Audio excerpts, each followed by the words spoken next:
Jay Fosgett. I'm the creator of Bodie Troll, and you are listening to Nerd Radio on Rift 2.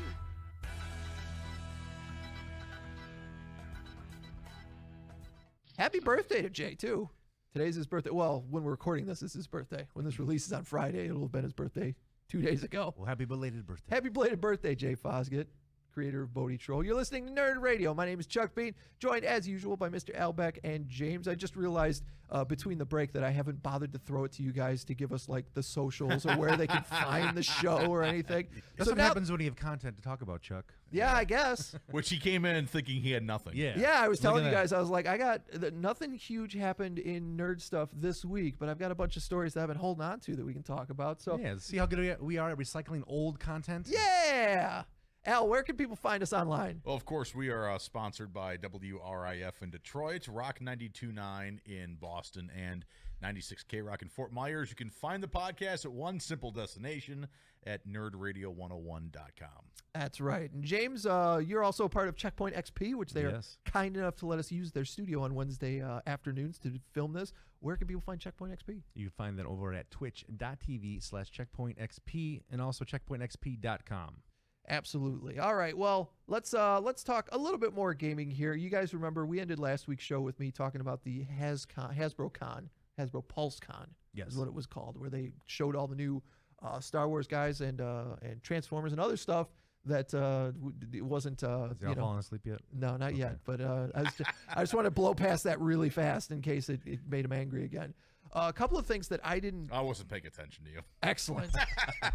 Awesome. I was watching the branches behind you swaying in the wind. You're just making sure that tree's not going to come right through the window behind me. It might. But a couple of things I didn't mention is that there's a couple of video games that are only a week or two away that that Hasbro are putting out for some of their things. Next week, G.I. Joe Operation Blackout comes out for the PlayStation, the Switch, and the Xbox One. It's a third-person game where you can play as all your favorite G.I. Joe guys, Scarlet, Lady J, but you can also play as Cobra in there. So Cobra!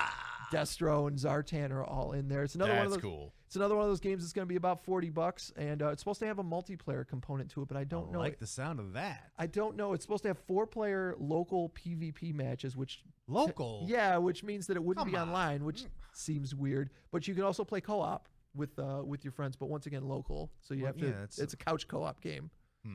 Couch co-op. It's 2020. Game developers. We want to play in our own homes. Yep. Not on the couch next to our COVID-carrying friends. So that's coming out October 13th, and then about a week later, if my math is correct, October 23rd is Transformers Battlegrounds. Wow, that sounds fun. I'm not a big Transformers guy, but I just love the idea of being a giant robot and fighting people. I don't know why. So if it's Transformers, to get you, Al. Buy into this, Al. No, Transformers Battlegrounds is going to be based on the current Transformers Cyberverse cartoon that they have over on Cartoon Network, which I watch on YouTube. Gotcha. But it's more of a kid-friendly Transformers cartoon, not like the Netflix show where it's all dark and everything. Now, this Battlegrounds, is it going to be like a fighting game, like a Mortal Kombat or a Street Fighter? Transformers Battlegrounds is a turn-based strategic game, like think Final Fantasy Tactics or XCOM. Okay. But with Transformers characters, so you can obviously if you turn. It's kind of like a StarCraft-ish. Yeah, a little bit. Oh. If you turn Optimus Prime into a truck, then he can move farther than he could move if he, it's a little bit like playing miniatures, like a board game. Okay. So yeah, you'll be able to play the Autobots against the Decepticons in that, and that's once again both of these games releasing. Both of them kind of look like games that I'm excited because they're the type of game we used to get. You're excited because it's going to hit on every single nostalgia moment of your childhood. The G.I. Joes, the Transformers. All you got to do is smoke a blunt, pop those games in, and you'll be reliving your childhood. Nostalgia boner. I'm excited because they're the kind of games we used to get like 10 years ago where they would license something and then give you a game that you didn't have to think too hard about. That it was like, this game plays just like this other game that I really like, except I get to be a Ninja Turtle or I get to be Optimus Prime. And these are the kind of games that nowadays just tend to like hit the cell phone and don't tend to go anywhere. So the fact that you'll be able to play it on the TV on the console makes me super excited. Very cool. Transformers games. Big Transformers games. I mean, this might be the game that gets me into the Transformers realm. Yeah, maybe. But let's talk PlayStation. They just did, I think it was about 24 hours ago, kind of not so much an unboxing of the PlayStation, but they took it apart so you could see what the interior looks like. Like a dissection. Yeah, essentially. And that thing is like this big. That thing is about, Pretty tall? Yeah, so like little when you send it, upright. It's Almost as big as Al's wiener. almost literally about what's that, like a foot and a half? Yeah. So it looks like it's going to take up a huge portion of wherever you stick it next to your television. Got to clear out some shelf space then. Absolutely. But I have an article from Kotaku from a couple weeks ago that has the launch titles for every series of PlayStation, which sent me on a nostalgia kick because I remember getting a PlayStation around when it first came out, getting a PlayStation 2 the day it came out. Cool borders. And having these games that, so I'm interested, did any of you guys, as far as the series of PlayStation, did you get any of them the day they came out? I did not. Okay. No. None of them. So late adopters. I was a Sega Genesis Nintendo man, and then I didn't fall into the PlayStation realm until I got sick of playing my N64. Okay. Well, I'm curious if you've heard of any of these games or fondly remember any of these games. So let's start with the original PlayStation back in September 1995. Oh man, when this game came out. I was young, handsome, and on the road to success. What happened? Lots of things. Life, Al. Yeah. So these were the games that came out the day the original PlayStation came out. Air Combat, Battle Arena Toshinden, ESPN Extreme Games, Kalik, the DNA Imperative, NBA Jam Tournament Edition, Power Serve 3D Tennis, Rayman, Ridge Racer, Street Fighter the Movie, The Raiden Project, Total Eclipse Turbo, and Zero Divide. Wow. Street Fighter the Movie, the game. It was so bad. It was so, like, they tried to make a Mortal Kombat Street Fighter because they took the actors and actresses from the Street Fighter game or some approximation of them and motion captured Like them. Raul Julia and everybody? Yeah, they tried to motion capture something that looked like the ones from that awful live action movie. Oh, man. Jean-Claude Van Damme? I could have played as Jean-Claude Van Damme? Yep. As Guile? Yep. Battle Arena Toshinden was where it was at if you wanted a fighting game day one. Yeah. For that. I played none of those games. None of ever. them, zero. Oh, so there was something towards the end that sounded familiar, but I can't remember. Rayman, Ridge Racer, the Raiden Project. Ridge Racer sounds Ridge familiar Racer? to me. Yeah. I was all about Battle Arena Toshinden when I got mine. It's funny because I must have gotten mine a couple of weeks later because I remember the game we had to have when we got the original PlayStation was Doom. Was Doom. The original Doom was on the PlayStation, and that was like... I thought Doom was on Genesis. It was on the I think it was on the Super Nintendo at one point, but my dad had no idea what Doom was until he saw it on a PlayStation. Gotcha. And that was we sold it for him right there. Oh, Okay. really? I figured he'd see Doom and be like, hell no. Nope. He saw that and he's like, well, that looks fun as hell. Okay. All right, we're getting a PlayStation cool. because I want that. Yeah. Great for Dad. Yeah. I could have sworn my brother and I had it on the Genesis. That's entirely but, possible. Yeah. I don't remember being, I could have been out of the Genesis game by that point in time. Right. But I don't remember Doom being on the Genesis. I remember being on like PC. Yep. Like that was the thing. Like the one kid in school that was like the PC gamer. Oh yeah. That introduced you to pornography Sure. and Doom and like all the bad stuff that the computers provide nowadays. I remember you gotta go to so and so's house and go play Doom, but don't tell your parents. Yeah. He's also got Wolfenstein. That's where you kill Nazis. I'm like, what? You kill Nazis? Let's play. Right. Yeah. Don't tell my mom. That's actually a fun side conversation too. Like growing up, you kind of had to talk your parents into getting you a video game system. Yeah. Did you guys have any games that you recall as like that's the one that put it over the edge for my parents that made it like, okay, I'll get that game or I'll get that system because of that game?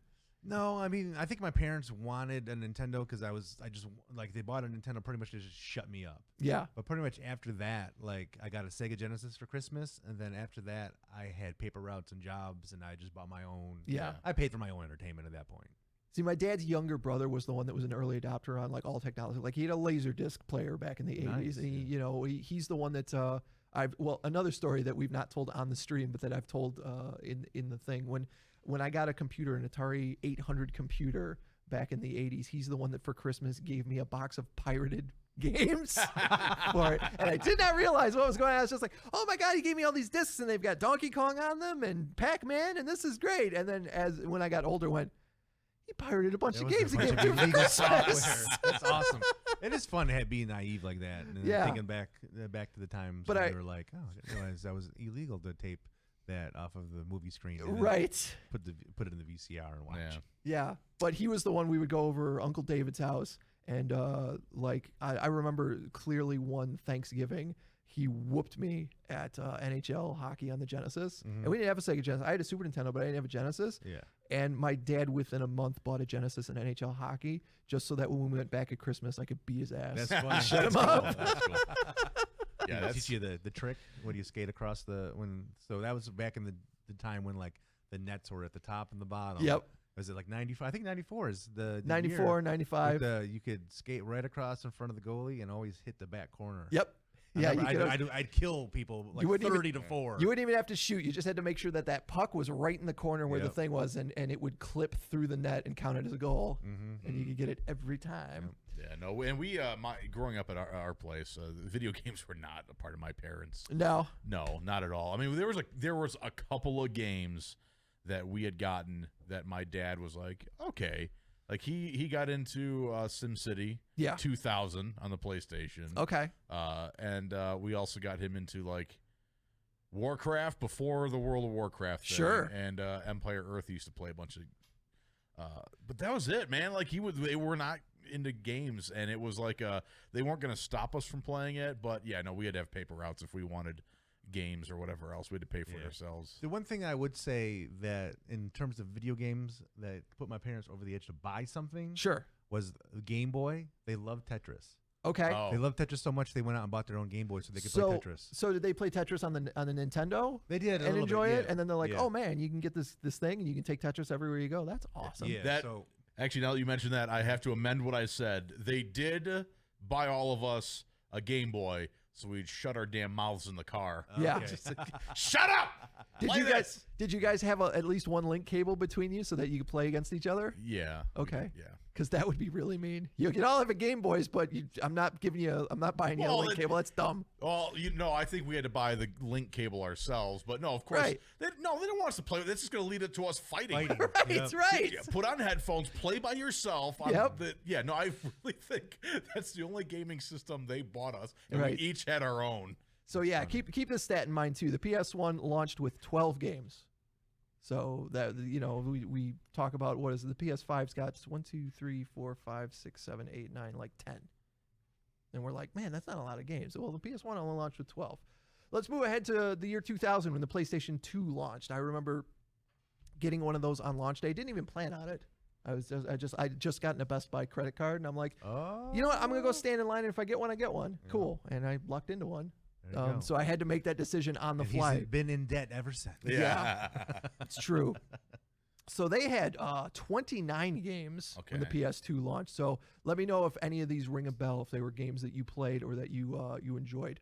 Armored Core 2, Dead or Alive 2 Hardcore, Dynasty Warriors 2, ESPN International Track and Field, ESPN X Games Snowboarding. Some of these ESPN games no one's heard of. I know.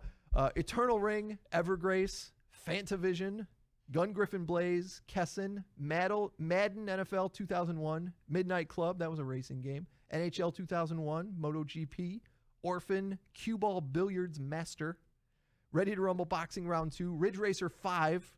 Wow, they got through 4 Ridge Racers before they got to the PlayStation 2.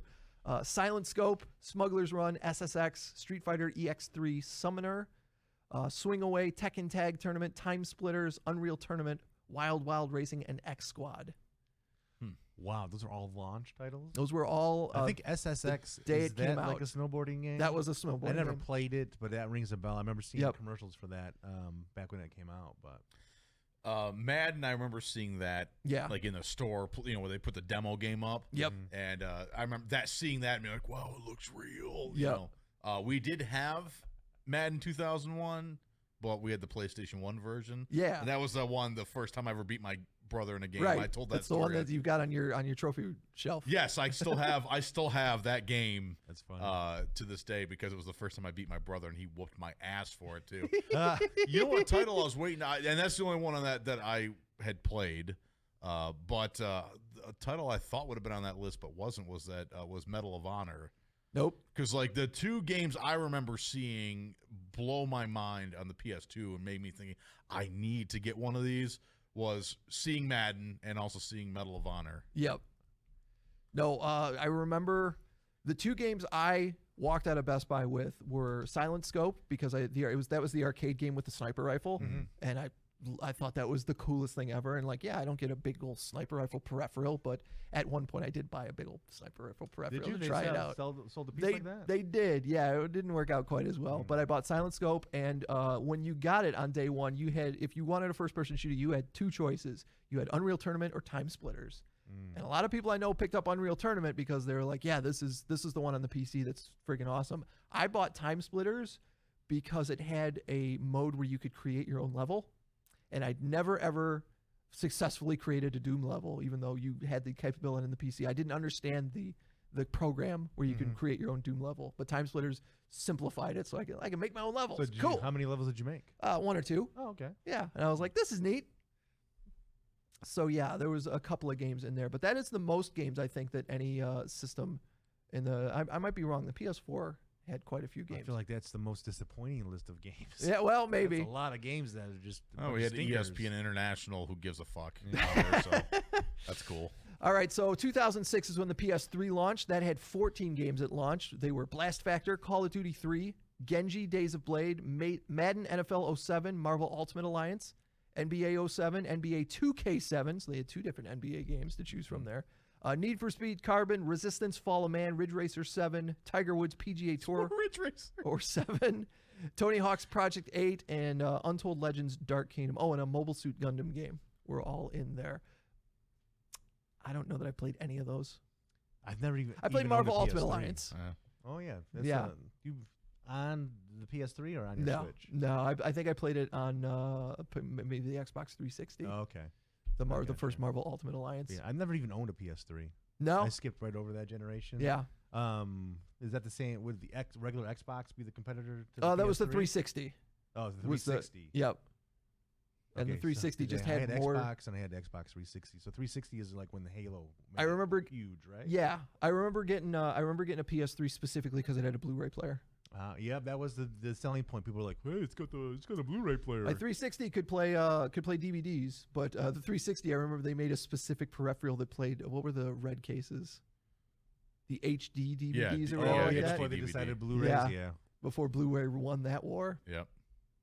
All right, and talking about the PS4, they have a lot of games for this, but a lot of them were already stuff that was going to be in the Xbox One. How about Angry Birds Star Wars, Assassin's Creed 4, Battlefield 4, Blacklight Retribution, Call of Duty Ghost, Contrast, DC Universe Online. That doesn't count. That's a download game.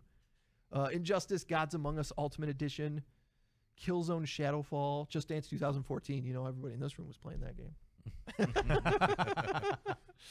Lego Marvel Superheroes, Madden NFL 25. Once again, NBA 2K14 and NBA Live 14. Need for Speed Rivals.